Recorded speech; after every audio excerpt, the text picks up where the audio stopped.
દાહોદ જિલ્લાના લીમખેડા તાલુકામાં તારીખ 2/6/2026ના રોજ રાત્રે આશરે 9 વાગે માંડલી ગામના મંદિર ફળિયામાં રહેતા પટેલ મહેશભાઈ પ્રતાપભાઈના મકાનમાં શોર્ટ સર્કિટના કારણે આગ લાગવાની ઘટના સામે આવી છે.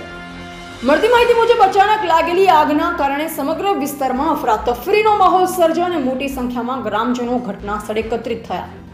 ઘટનાની જાણ થતાં લીમખેડા પોલીસ સ્ટેશન તથા ફાયર બ્રિગેડની ટીમ તાત્કાલિક સ્થળ પર પહોંચી હતી. ફાયર ટીમે ભારે મહેનત બાદ આગને કાબૂમાં લીધી. આ આગની ઘટનામાં મકાનમાં રહેલ ઘરગથ્થુ સામાન, અનાજ તેમજ ઘાસચારો સંપૂર્ણપણે બળી ખાખ થઈ ગયો હોવાનું જાણવા મળે છે. સદનસીબે જાનહાની અંગે કોઈ માહિતી સામે આવી નથી. પ્રાથમિક તપાસ મુજબ શોર્ટ સર્કિટના કારણે આગ લાગી હોવાની શક્યતા વ્યક્ત કરવામાં આવી રહી છે. શોર્ટ સર્કિટ દરમિયાન વીજ પ્રવાહમાં અચાનક વધારો થવાથી ભારે ગરમી ઉત્પન્ન થાય છે, જે આસપાસના સામાને આગ લગાડી શકે છે. આ બનાવને લઈ સ્થાનિક તંત્ર દ્વારા વધુ તપાસ હાથ ધરવામાં આવી રહી છે. રિપોર્ટર નિલેશ ચૌહાણ, લીમખેડા.